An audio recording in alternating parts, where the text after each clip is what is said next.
동작 구민 여러분, 안녕하십니까?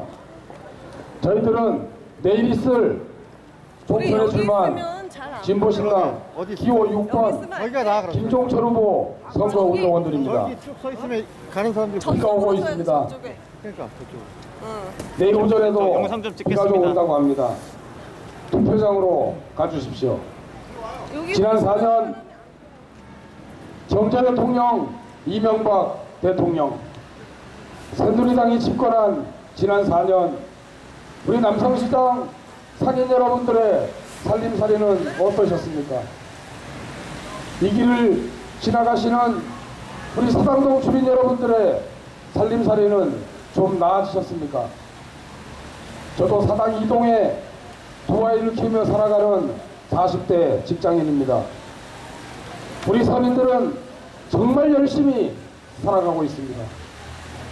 그런데 어찌된 영문인지 국가 경제는 좋아진다고 하는데 우리의 살림살이는 더욱 힘들어지고 걱정거리는 하나 둘 더 생기는 것 같습니다. 무엇이 문제일까요? 더 이상 서민들은 졸라맬 허리띠도 없습니다. 졸라매다간 허리가 끊어져 죽을 판입니다. 뭔가 문제가 있는 거 아닙니까? 이런 문제가 있는 것을 좀 바꿔야 하지 않겠습니까? 선거 때가 되니 동작을 해 출마한 3명의 후보 중 현대 출신 2명의 후보도 서민을 이야기하고 있습니다. 기호 1번 새누리당 정몽준 후보는 무슨 이야기를 하고 있습니까? 정몽준 후보가 동작구에 왜 왔나요? 지난 선거 때 민주당의 정동영 후보가 출마한다고 하니까 동작에 왔습니다. 동작에 와서 지금 뭘 해주겠다고 하죠? 에스컬레이터 만들어주고 체육관 지어줄 테니까 그렇게 해서 우리 동작구 서민들의 살림살이를 나아지게 해줄 테니까 고맙습니다. 나에게 표를 달라고 이야기하고 있습니다. 수조 원의 돈을 가진, 수조 원의 자산을 가진 재벌에게 권력마저 넘겨주시면 안 됩니다. 우리 아이들의 미래가 불안합니다. 울산 동구처럼 만들겠다고 이야기 들으셨나요? 울산 동구에는 수많은 현대중공업의 비정규직 노동자들이 힘들게 살아가고 있습니다. 하물며 선거운동 기간 동안에 울산에서 현대중공업 비정규직 하청 노동자들이 정몽준 후보 사무실 맞은편에 와서 촛불문화제도 하고 했었습니다. 아주 소박한 요구였죠. 일한 만큼 월급을 달라. 이런 소박한 서민들의 요구조차 들어주지 않고 외면하는 정몽준 후보가 동작구에서는 서민을 위해서 일을 하겠다고 합니다. 이 가당키는 한 일이라고 생각하십니까? 아무리 열심히 살아도 서민들의 살림살이가 더욱 힘들어지는 것, 정치를 바꿔야 합니다. 정치를 바꿔야 합니다. 비정규직 노동자들이 양산되어지고 있습니다. 현대중공업의 수많은 비정규직 노동자들이 대주주인 정몽준 후보에게 대주주가 직접 해결하라고 이야기하고 있습니다. 사랑하는 동작구민 여러분, 서울시민 여러분, 누구를 위해 투표하기로 결정하셨습니까? 재벌을 위해 투표하지 말아주십시오. 수조 원의 자산과 재벌이 권력마저 잡으면 청년들의 미래, 아이들의 미래가 불안합니다. 새누리당 이명박 정권을 심판해 주셔야 합니다. 그런데 이기한 후보는 어떠합니까? 부정과 비리로 구속된 공정탱천 교육감의 선거본부장이었던 이기한 후보가 우리 서민의 대안이 될 수 있겠습니까? 여기 진보신당 기호 6번 김종철 후보가 있습니다. 적어도 한 가지는 제가 자신있게 말씀드릴 수 있습니다. 세 사람의 후보 중 동작구에서 우리 국민들과 가장 오랫동안 어깨 부딪히며 살아갈 유일한 서민 후보입니다. 진보신당이 만들고자 하는 아름다운 세상이 불가능할 거라고 생각하지 말아주십시오. 만일 그런 세상이 옳다면 진보신당 기호 6번 김종철 후보에게 서민들의 소중한 힘을 모아주십시오. 십수년 전 무상교육, 무상의료를 이야기했을 때 불가능하다는 생각을 많이 하셨지 않습니까? 하지만 지금은 어떻습니까? 새누리당조차도 무상급식을, 무상교육을 이야기하고 있습니다. 이것이 무엇입니까? 우리 서민들이 정치의 주인으로 누구를 위한 투표가 아니라 나를 위한 투표를 한 결과 십수년 만에 이런 결과가 나타나고 있는 것입니다. 우리 아이들에게 희망을 만들어 주십시오. 비정규직으로 일하는 노동자가 일하는 사람들의 50%가 훌쩍 넘어가고 있습니다. 이 문제를 해결하지 않고는 양극화를 해소하는 것은 불가능합니다. 골목 상권 살리기도 불가능합니다. 그래서 이런 골목 상권 곳곳에 대기업들이 들어오고 있습니다. 하물며 순대 떡볶이까지 대기업들이 하려고 하는 것입니다. 막아내야 합니다. 재벌을 위해 투표하지 말아주십시오. 썩어가는 국회 정치를 썩지 않게 만들 수 있는 진보신당 기호 16번, 정당 투표는 기호 16번입니다. 후보는 진보정당, 진보신당 기호 6번 김종철 후보를 압도적으로 지지해 주십시오. 서민의 아이들도 희망을 가지고 꿈을 꿀 수 있는 세상을 만들어 나가겠습니다. 오늘이 선거운동 마지막 날이기도 하고 마지막 유세입니다. 저희가 마지막에 이 남성시장에서 우리 김종철 후보가 마지막 유세를 이곳에서 하기로 한 이유도 많은 시장 상인 여러분들과 또 우리 김종철 후보를 지지해 주셨던 많은 분들을 만날 수 있는 자리이기 때문입니다. 진보신당 기호 6번 김종철 후보가 있습니다. 동작 구민 여러분, 서울 시민 여러분, 아이들의 미래, 나의 미래를 위한 선택을 해주십시오. 재벌에게 투표하지 말아주십시오. 재벌에게 권력마저 넘어가는 것을 막아주십시오. 아이들의 청년들의 미래를 위해 진보신당 기호 6번 김종철 후보를 지지해 주십시오. 마지막으로 인사를 드리겠습니다. 재벌을 개혁하고 서민들의 삶을 좀 더 편안한 삶으로 만들어가고자 합니다. 재벌 증세, 부자 증세에서 서민 복지를 이루어 나갈 진보신당 기호 6번 실력 있는 젊은 진보 김종철 후보를 소개해드리겠습니다. 큰 박수 부탁드립니다. 네, 감사합니다.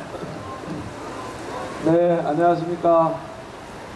오늘이 마지막입니다. 이제 4시간만 지나면, 4시간도 안 남았네요. 한 3시간 40분 정도 지나면 저희들의 선거운동은 끝이 나고 저와 많은 사람들은 이제 여러분들의 선택과 결단을 기다려야 할 시점입니다. 오늘은 마지막 유세이니만큼 그동안 제가 해왔던 이러저러한 많은 얘기들을 한 번 더 정리해서 우리 주민 여러분들께 들려드리고 싶습니다. 시간이 되시는 분들은 들어주시고요. 시간이 어려우신 분들은 잠깐 지나가시면서 짧게나마 가시던 발걸음을 멈추고 잠깐 들어주시고 또 가셨으면 좋겠습니다. 여러분, 제가 이 남성시장을 쭉 다니다 보면은 아침에 문을 여는 시간들이 이제 있으시죠. 대체로 일찍 여시는 분들은 뭐 10시, 9시 반에서 10시 정도에 여시는 분도 계시고 또 조금 늦게 여시더라도 그래도 오전 중에 대부분 여시는 것 같습니다. 아예 아침 일찍 열어가지고 하시는 분들도 계시고 그렇습니다. 그런데 지금 시간이 8시죠. 우리가 정상적으로 8시간을 근무한다고 치면은 12시쯤에 문을 열어서 지금은 문을 닫아야 될 시점이 맞을 것입니다. 하지만 제가 이 남성시장에서 본 바로는 대부분 아침 9시 반 10시 그보다 조금 지나서 문을 여시면서 실제로 밤 늦게까지 지금보다 훨씬 늦은 시간까지 일을 하십니다. 즉 8시간 노동이 아니라 10시간 노동, 11시간 노동, 12시간 노동, 그리고 그것을 요즘 주 5일 시다라고 그러죠. 주 5일 근무라고 하는데 주 5일 근무가 아니라 주 6일, 주 7일, 심지어는 1년에 설날하고 추석날만 빼고 다 문을 열거나 심지어는 설날하고 추석날도 아침에는 문을 잠깐 닫았다가 차례를 지내고 나와서 오후에는 다시 문을 여는 경우도 있습니다. 제가 말씀드리고자 하는 것은 이런 것입니다. 우리나라 국민들이 이 남성시장에 계신 많은 상인 여러분들처럼 정말 열심히 일하는 분들입니다. 그건 그냥 제가 하는 말이 아니라 우리나라의 전체 노동시간, 우리나라 사람들이 일하는 노동시간이 전 세계 1등이라고 하는 게 이미 통계로 나와 있거든요. 선진국들은 우리나라보다 잘 산다고 하는 선진국들의 노동시간은 1년에 한 1600시간에서 1700시간 정도 됩니다. 그런데 우리나라는 1년 노동시간이 약 2300시간 됩니다. 우리 남성시장 상인 여러분들과 또 이곳을 아침 일찍 출근하셨다가 저녁 늦게 퇴근하시는 분들처럼 1년에 2300시간이라고 하는 막대한 시간을 일을 하십니다. 이게 전 세계에서 우리나라가 가장 오랜 시간 일하는 것입니다. 그런데 여기서 의문이 생깁니다. 그렇게 우리나라 국민들이 열심히 일하고 오랜 시간 일했으면 왜 우리는 이렇게 어려운 걸까요? 우리는 어렸을 때부터 부모님으로부터 열심히 일해라, 부지런해라, 그러면 잘 살 수 있다는 얘기를 들었습니다. 일견 맞는 얘기입니다. 부지런한 사람과 부지런하지 않은 사람이 같이 있다면 그 중에서는 부지런한 사람이 더 잘 살고 행복할 수 있겠지요. 하지만 온 국민이 다 이렇게 일을 오래 하는데 왜 국민들의 80%, 90%는 이렇게 어렵게 살고 계신 걸까요? 게다가 쉽게 일하는 것도 아니죠. 여기 많은 분들 계시지만은 비바람이 불고 해도 천막 하나 치시고 일할 수밖에 없는 그런 굉장히 힘든 조건에서도 아이들과 가족들을 생각하면서 고된 일을 버텨내는 수많은 분들이 계십니다. 제가 내린 결론은 그렇습니다. 우리나라 다음으로 두 번째로 일을 많이 하는 나라가 제가 알기로는 멕시코입니다. 멕시코하고 우리나라가 전 세계에서 2000시간 이상을 일하는 유일한 나라라고 하는데요.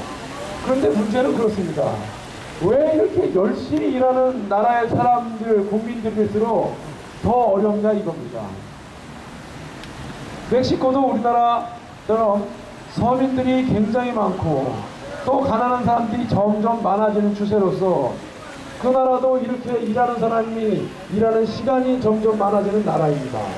우리나라도 점점 그렇지 않습니까? 20대 80의 사회를 넘어서 10대 90의 사회로 나간다.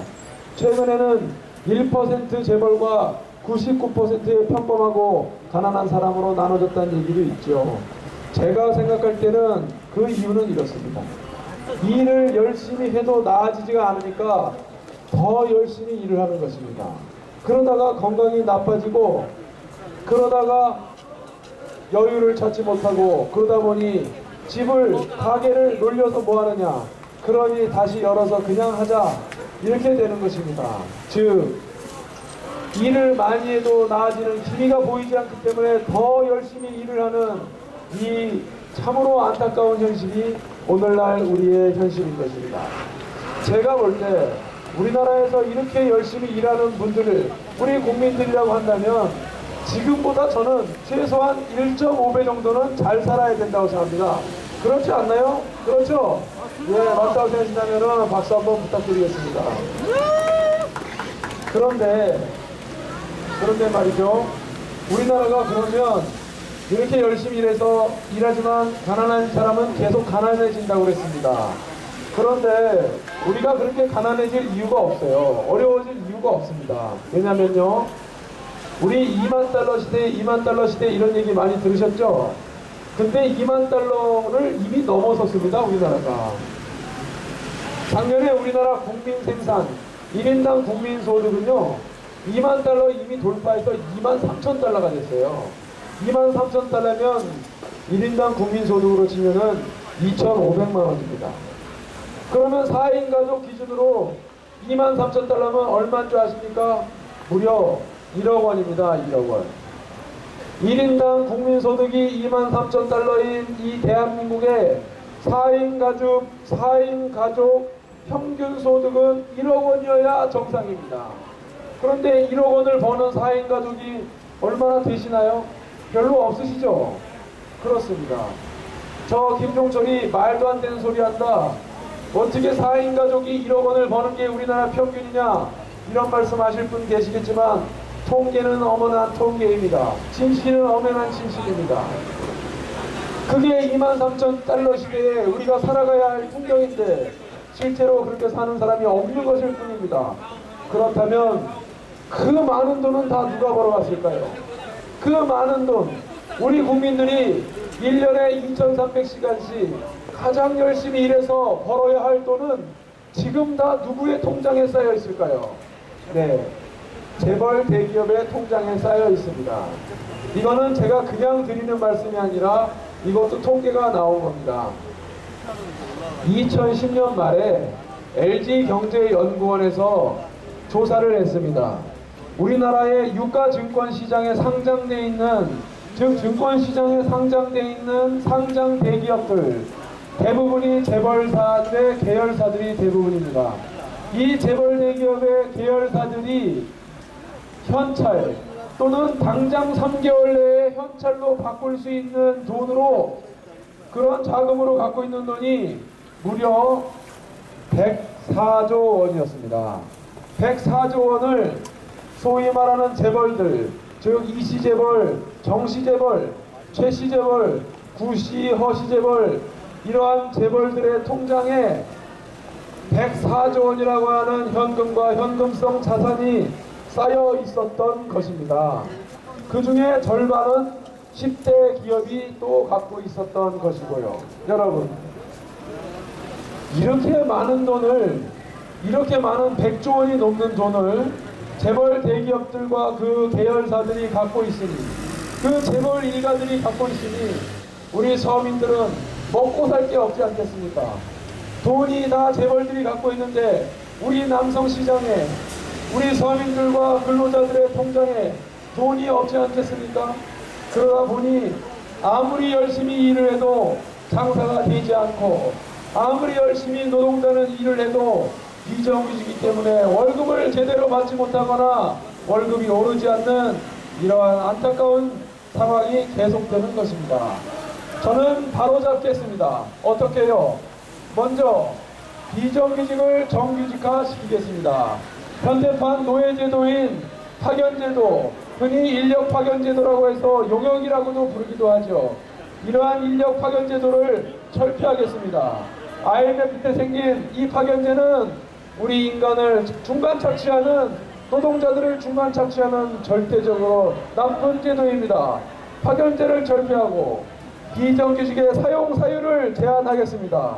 나아가서 어쩔 수 없이 비정규직을 쓴다 하더라도 그렇다면 정규직과 임금차별, 노동조건 차별이 없도록 만들겠습니다. 여러분, 이렇게 비정규직을 정규직화 시키면 우리도 그래도 상당히 괜찮은 상태에서 살 수 있지 않을까요?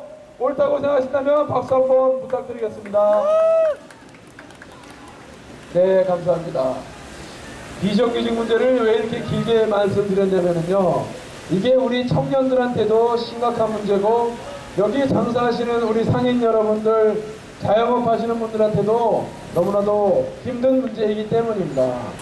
상인분들에게 비정규직이 늘어나면 상인분들한테 왜 안 좋은지는 잠시 후에 설명을 드리고, 비정규직이 늘어나면 우리 사회에 어떤 재앙이 되는지 말씀드려 보겠습니다.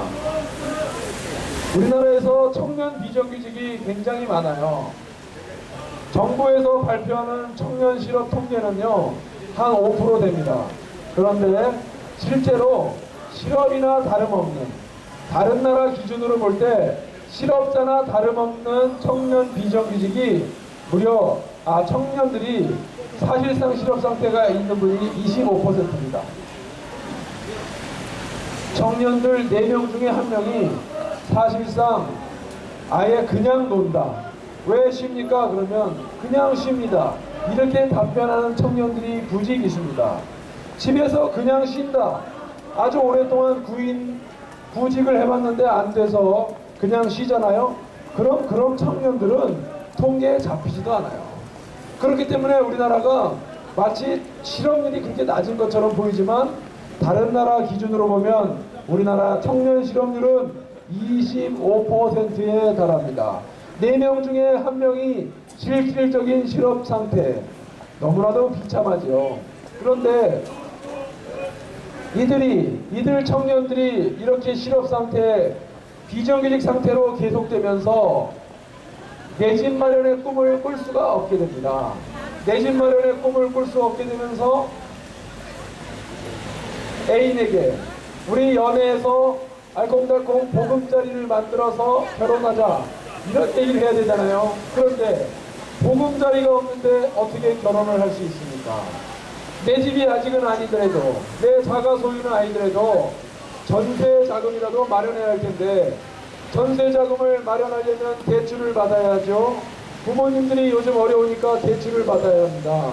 그런데 전세 자금을 대출 받으려면 노동자들이, 청년들이 소득이 있어야 되는데 사실상의 반실업 상태, 월급이 88만원, 90만원 밖에 되지 않는 비정규직 노동자가 어떻게 수천만원 하는 전세 자금을 대출받아서 그걸 갚아나갈 수 있겠습니까?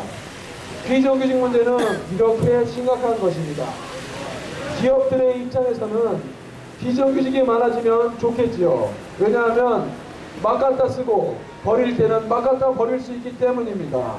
정규직 노동자들은 노동조합에 가입할 수 있어서 보호를 받을 수 있지만 비정규직 노동자들은 노동조합에 가입했다는 이유만으로 곧바로 해고돼도 그것을 항의할 수가 없는 것이 현실입니다. 그래서 저는 비정규직의 정규직화와 보호를 얘기하는 것입니다. 그래서 여러분 비정규직 정규직화를 함께 응원해 주시면 감사하겠습니다. 또한 비정규직이 많아지면요 우리 상인분들도 어려워지죠. 왜 그럴까요? 같은 노동을 하는 노동자가 있는데 한 사람은 정규직, 한 사람은 비정규직이 있게 되면은 그 비정규직은 같은 노동을 하면서 월급이 작게 됩니다. 그러면 월급이 적어지니까 이 남성 시장을 지나면서도 소비를 할 수가 없죠. 집에다 갖다 주는 돈이 적어집니다. 그러면 한 달에 한 번 미장원 갈 것을 한 달 반, 2달 만에 가야 됩니다. 미장원 원장님의 소득이 줄어들게 되면은 또 미장원 그 가족, 원장님 가족의 소득도 줄어들게 되고 모두가 돈이 돌고 돌지 않게 되는 그러한 악순환이 일어나게 되는 것이죠. 그래서 비정규직을 줄이는 문제는 우리 영세 상인분들에게도 이익이 되는 일입니다. 그렇죠? 네, 그렇습니다. 또한 우리 비정규직이 늘어나고 정규직이라 하더라도 정리해고가 막 남발되면은 굉장히 큰 그런 문제가 생깁니다. 우리나라는요, 영세 상인의 비율이, 자영업자의 비율이 전 세계에서 굉장히 높은 나라 중에 하나예요. 보통 선진국들은 자영업을 하시는 분들의 비중이 10%, 15% 정도밖에 안 됩니다. 경제활동 인구에. 근데 우리나라는 그 인구가 35% 정도 됩니다. 굉장히 많습니다. 왜 이렇게 자영업 하시는 분들이 많아졌을까요? 자영업을 원래 하고 싶어서? 그건 아니죠. 왜 이렇게 늘어났느냐? IMF 이후에 정리해고가 남발되면서 중간퇴직, 희망퇴직을 받으면서 조기퇴직을 해야 되는 상황이 됐습니다. 그러다 보니 그 퇴직금을 갖고 그나마 이제는 할 수 있는 치킨집이라든가 빵집이라든가 또는 운전기사라든가 이런 자영업을 하시는 분들이 너무나도 늘어난 거예요. 빵집이 옆에 있었는데 두 집 건너서 또 빵집이 생기고 치킨집이 하나 있었는데 또 길 건너편에 또 치킨집이 생기고 어떤 아주머니는 호소하던데 길 건너에 또 미장원이 생겼다. 도대체 어떻게 먹고 살란 말이냐 이런 말씀 하십니다. 그게 다 왜 그렇겠습니까? 노동자들이 비정규직이고 정리해고가 되고 그러다 보고 중간 퇴직해야 되고 희망 퇴직하라고 강요당하니까 그 돈으로 할 수가 없어서 치킨집, 빵집, 미장원, 기술 배워서 이런 걸 차리다 보니 자영업자분들도 힘들어지는 그런 일이 벌어지는 것 아니겠습니까? 그렇기 때문에 비정규직을 줄이는 것은 영세 상인분들에게도 아주 좋은 일입니다. 여러분, 상인 여러분들께서도 함께 동참해 주시면 감사하겠습니다. 남성시장을 지나시는 시민 여러분, 저는 여기서 이제 그동안 말씀드렸던 한 가지 말씀 더 드리겠습니다. 우리나라의 서민들이 걱정하는 세 가지 걱정을 없애드리기 위해서 노력하겠습니다. 첫째 걱정은 병원비 걱정이고, 두 번째 걱정은 교육비 걱정, 세 번째 걱정은 내 집 마련의 걱정입니다. 병원비 걱정 얼마나 심각한가요? 병보다 병원비가 더 무서운 나라입니다. 가족이 병에 걸리면은 잘 고쳐드릴 생각만 해야 되는데 병원비가 얼마나 나올까를 더 먼저 걱정하는 세상입니다. 바로 잡아야 되지 않겠습니까? 진료비 상한제를 실시해야 됩니다. 약값 상한제를 실시해야 됩니다. 스웨덴 같은 나라는 진료비는 1년에 15만원 이상을 지불하게 되면 국가에서가 모두 책임을 지고, 약값은 22만원만 내면은 그 이상은 정부에서 다 책임을 집니다. 우리나라도 해야 합니다. 당장 그 정도는 못한다 하더라도 1년 진료비 상한액 50만원, 약값 상한액 50만원만 내면 그 이상은 정부와 국가에서 책임져야 된다고 생각하는데, 여러분 어떻게 생각하십니까? 동의하신다면 박수 한번 부탁드리겠습니다. 네, 그렇습니다. 무상의료 이제 할 수 있습니다. 다른 나라에서 다 하고 있는데 못할 게 뭐 있습니까? 그 다음에 교육비 걱정 없는 나라입니다. 대학 등록금이 1,000만원을 넘어가는 시대가 되었습니다. 이대로 가면은 자식이 아무리 똑똑해도 대학에 보내기 어려울지 모릅니다. 서민들의 자식들은 밤샘 아르바이트를 해서 등록금을 벌고 낮에는 수업 시간에 조는 그런 안타까운 악순환이 반복될 것입니다. 그 반면 재벌집 아이들, 부잣집 아이들은 해마다, 방학 때마다 해외 연수, 무슨 탐방, 뭐뭐뭐 가느라고 실력을 쌓고, 서민들의 아이들은 등록금 벌기 위해서 고단한 삶을, 고단한 몸을 이끌고 해야 되는 그런 악순환이 반복될 수 있습니다. 이것은 기회가 균등하지 않은 거 아닙니까? 공평한 기회를 줘야 되는 거 아닙니까? 저는 그래서 저희 진보신당 비례대표 16번인, 정당 투표 16번인 진보신당은 이렇게 제안드립니다.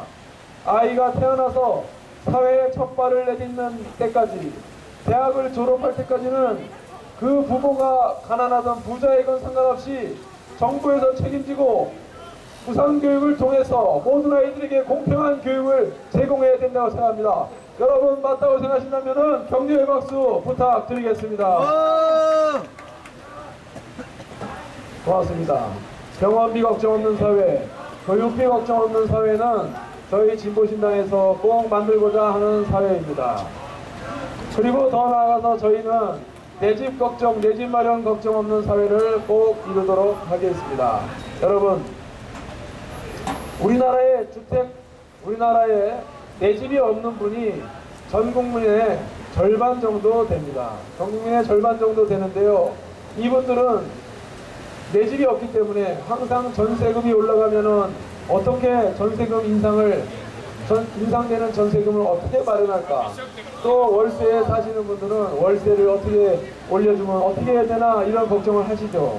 그런데 말이에요.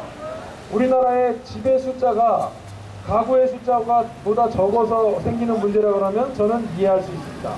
그런데 우리나라는 이미 주택 보급률이 108%에 이릅니다. 즉, 전 국민에게, 전 가구에게 주택을 다 나눠드리고도, 감사합니다. 다 나눠드리고도 무려 8%의 집이 남는다는 것입니다. 지금 미분양부터 엄청난 그런 얘기들이 다 그런 얘기죠.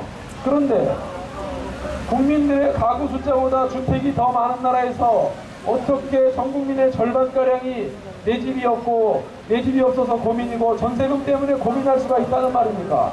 그 이유는 단순합니다. 우리나라의 대통령, 역대 정부 국회가 그 어떤 집에 살지도 않으면서 집을 수십 채, 수백 채씩 갖고 있는 땅 투기꾼, 집 투기꾼에게 단호한 절대를 내려서 그들이 갖고 있는 투기주택을 몰수라도 해서 서민들에게 나눠드리지 못했기 때문입니다. 저희 진보신당과 김종철은 살지도 않은 집 수십 채 수백 채 갖고 있는 투기 세력의 집을 강제로 환수해서라도 우리 서민들에게 나눠드려서 내 집 마련의 걱정을 덜어드리고자 하는데 여러분은 어떻게 생각하십니까?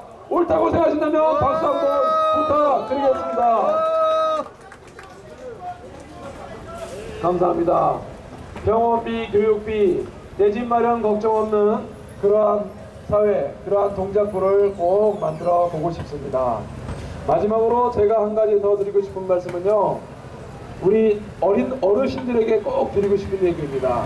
어르신 여러분들께서는 가시는 걸음 멈추시고 이 얘기만큼은 들어주셨으면 좋겠습니다. 여러분, 어르신 여러분, 이명박 대통령하고 새누리당 박근혜 대표, 여기 정몽준 의원도 마찬가지죠.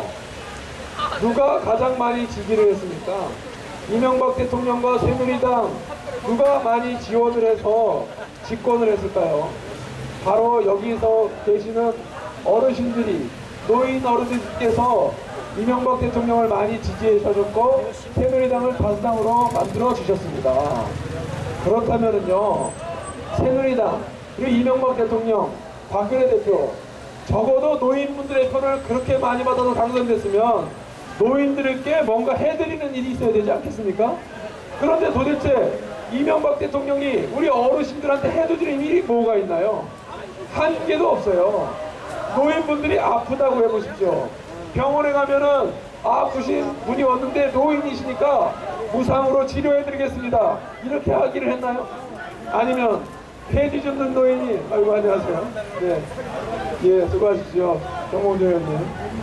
아니면 폐지 줍는 노인이 이 동네에는 그렇게 많으시고 그분들이 곰팡이 피는 반지하방, 지하방에 어렵게 살고 있는데 이명박 대통령, 새누리당 과연 그 어르신들을 위해서 임대주택 하나라도 마련해주겠다는 그런 약속 한 적 있습니까? 없지요? 네. 정말 뭐 하는 짓인지 모르겠습니다. 선거 때만 노인들의 피가 표가 필요한 것입니다. 새누리당한테는 선거 때만 되면 이 혼란한 나라를 바로잡아야 됩니다. 어르신 여러분, 빨갱이들이 설치고 있습니다. 그러니 바로잡아주십시오. 어르신 여러분, 이렇게 해서 표 받아놓고 정작 노인들한테 단 한 가지 해준 것도 없는 당이 새누리당이요, 단 한 가지 해준 것 없는 대통령이 이명박 대통령 아니었습니까? 심지어요, 2007년 한나라당 대선 공약에는 현재 기초노령연금 9만 원을 20만 원으로 올려드리겠다는 공약이 있었어요. 그런데 지난 5년 동안 한 일이 뭐가 있습니까? 한 푼도 안 올랐습니다. 한 푼도 안 올리고 이번에는 총선 공약에서, 새누리당의 총선 공약에서 기초노령연금 인상 그 공약조차 빠졌습니다. 이 나라에 돈이 없어서 노인분들의 연금을 올려드리지 못했다 그러면 제가 이해라도 하겠습니다. 하지만 지들이, 이명박 대통령이 부자들한테는 82조 원이나 감세해줘놓고 노인들의 기초노령연금은 단 한 푼도 인상하지 않다는 게 말이 됩니까 여러분? 말도 안 되죠? 네. 새누리당 심판은 노인분들께서 해주셨습니다 여러분. 맞습니다. 그렇습니다. 이번만큼은 어르신 여러분, 새누리당한테 속지 마십시오. 노인들을 공경하는 당이 아닙니다. 그런 개념이 없는 당입니다. 새누리당이 그런 개념을 머리에 탑재하고 있었다면 과연 우리나라의 노인 그 사망 원인 중에 3위가 자살이에요. 전 세계 사망 원인이 3위가 자살인 나라가 세상에 어디 있습니까? 그리고 우리나라 노인 자살률이 부끄럽게도 전 세계 1등이에요. 우샤인 볼트예요, 이거 완전히. 어떻게 노인들의 표를 얻어서 집권한 집권당이 전 세계에서 노인 자살률이 1등으로 되도록 방치할 수가 있습니까? 이 새누리당 이명박 정권은요, 노인 문제는 자식들이 알아서 해라 이겁니다. 자식이 가난하면 노인분들이 어려운 건 또 그건 당신 사정이지, 이거 아닙니까? 정말 심판해야 됩니다. 저희 진보신당에서 심판하고 싶습니다. 저희 진보신당은 노인분들이 몸이 아프시면, 그래서 병원에 가시면 가장 먼저, 그 누구보다도 가장 먼저 병원에서 무상으로 치료를 해드리고자 합니다. 또한, 네, 안녕하세요. 폐지 줍는 가난한 어르신들이 곰팡이 핀 반지하방에서 지하방에서 더 이상 이렇게 살지 마시고 조그만 임대주택이라도 하나 얻어서 여생을 편안하게 보내드리도록 임대주택을 마련해드리겠습니다. 더 나아가서 9만원 기초노령연금을 단기간에 20만원으로 올리고 중기적으로 30만원 이상으로 올려서 우리 노인들이 기본적인 소득을 바탕으로 안정적으로 존엄하게 노후를 보내드리도록 하겠습니다. 여러분, 이게 필요하다고 생각하신다면 박수 한번 다시 부탁드리겠습니다. 김종철. 예. 제가 이 얘기를 왜 드리냐면 지금 이 상태로 하면 우리나라의 모든 젊은이들, 모든 자식들은 불효자식이 될 것이 뻔하기 때문입니다.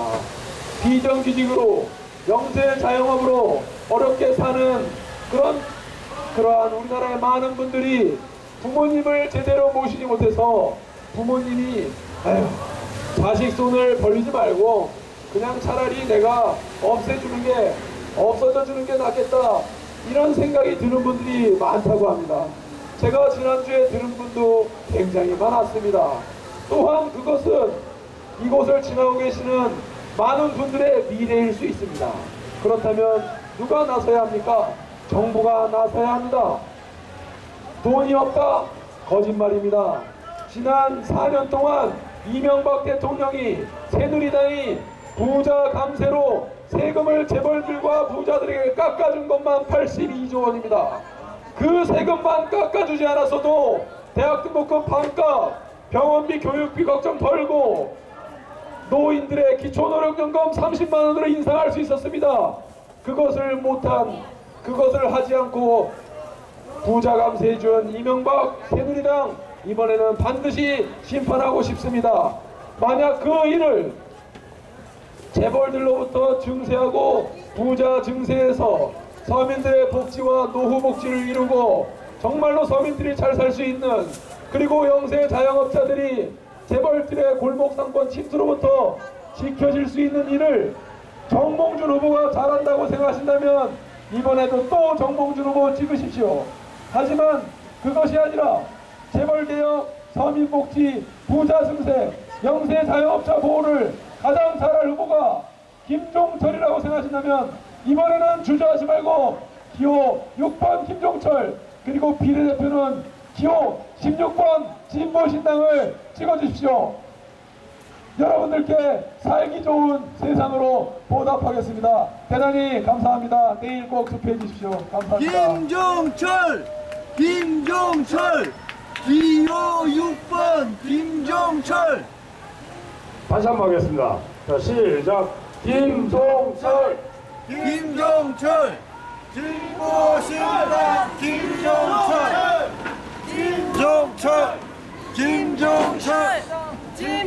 그렇습니다.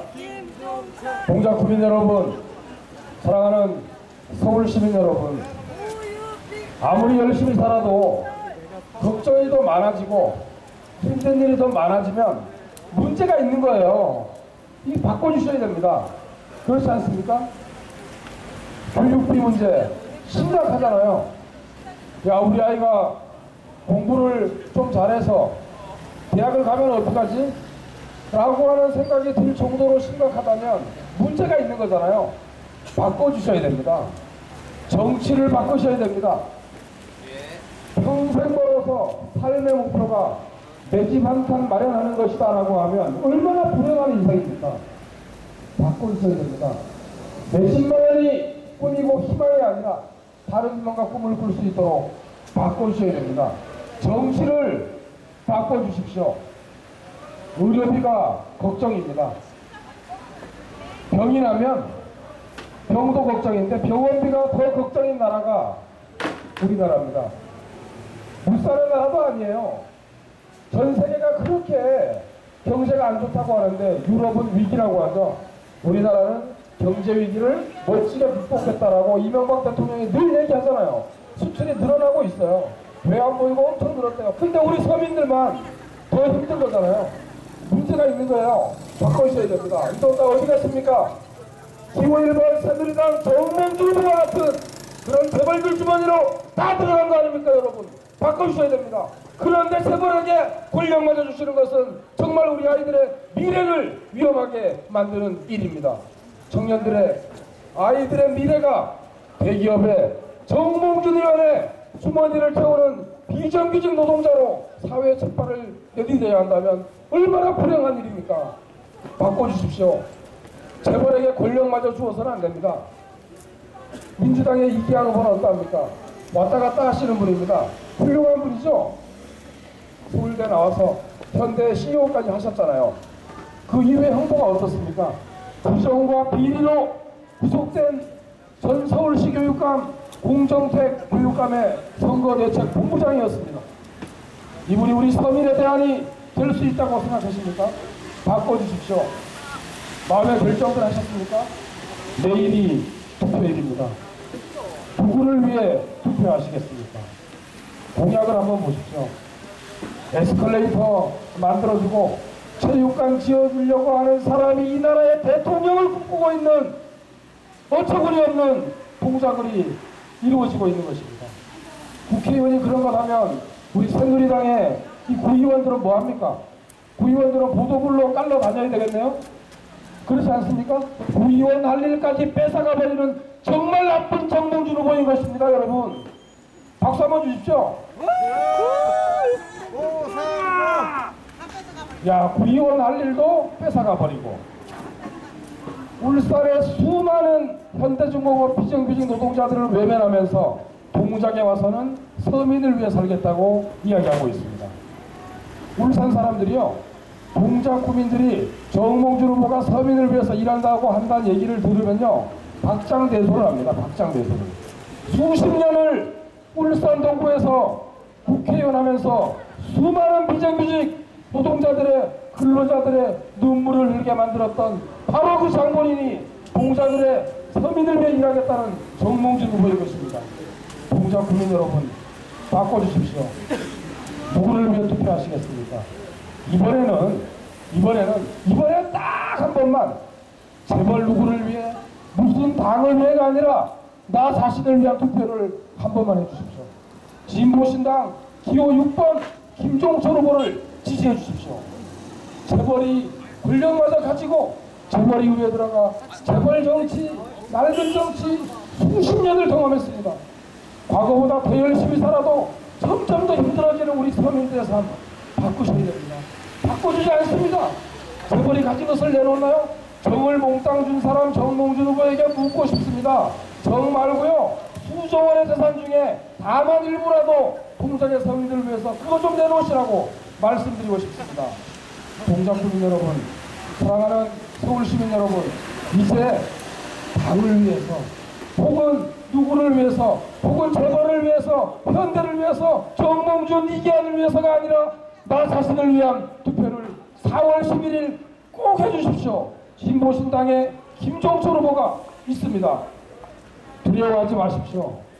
행복해질 수 있습니다. 감사합니다. 십수년 전 무상교육을 이야기했을 때 사람들은 뭐라 그랬습니까? 빨갱이라고 그랬습니다. 이 새누리당이 정말 나쁜 게요, 그렇게 빨갱이라고 그러더니 빨간색을 다 뺏어갔어요. 새누리당이 빨갱이 돼버렸습니다. 바꿔주십시오. 바꿔주셔야 됩니다. 진보신당 기호 6번 김종철 후보를 지지해 주십시오. 국회가 썩었습니다. 정치만 보면 혐오감이 드시죠? 국회가 썩었습니다. 3%의 소금이 될 만한 의원이 단 한 사람도 없었기 때문입니다. 정당 투표는 유일한 진보정당 16번 진보신당을 지지해 주십시오. 진보신당 기호 6번 김종철과 정당 투표는 진보신당 16번을 찍어 주십시오. 서민의 아이들도 서민의 아이라는 이유로, 가난한 집 아이라는 이유로 출발선상을 다르게 서서 출발하게 되는 이 비정한 세상을 바꾸겠습니다. 진보신당과 기호 6번 김종철이 앞장서서 서민이 웃을 수 있는 세상을 반드시 만들겠습니다. 감사합니다. 김종철! 진보신당 김종철! 기호 6번 김종철! 처음 거는 진보신당, 두 번째 기호 6번, 세 번째 우유입니다.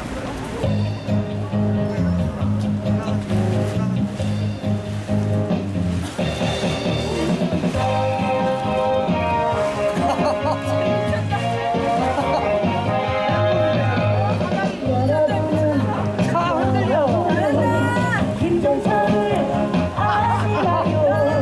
김종철랑 비호유편 김종철을 아시나요? 젊은 정치, 진보 정치, 서민 정치, 실천하는 낡은 정치, 좀 가만히 경찰을 아시나요? 선거 때만 나타나는 노수장단 죽지 말고 2호 6번 김종철을 찍어봐요.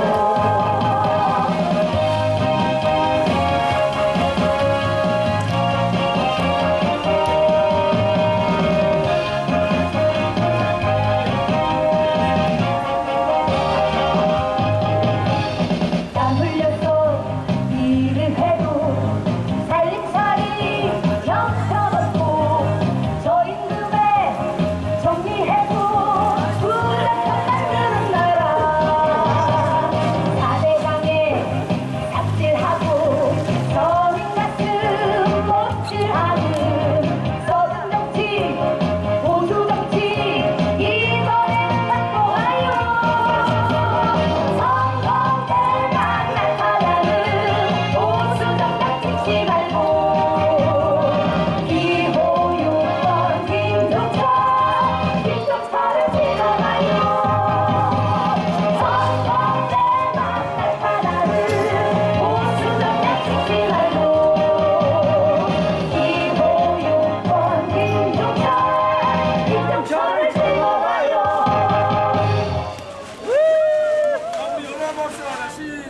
김종철! 김종철! 진보신당 김종철! 안녕하세요. 영화 화차의 감독 변영주입니다. 주위를 돌아보면 아직도 이 사회 이론으로 인정받지 못하는 사람들이 많은 것 같습니다. 이들의 이야기를 카메라에 담을 때 영화를 만드는 사람으로서 보람을 느끼는데요.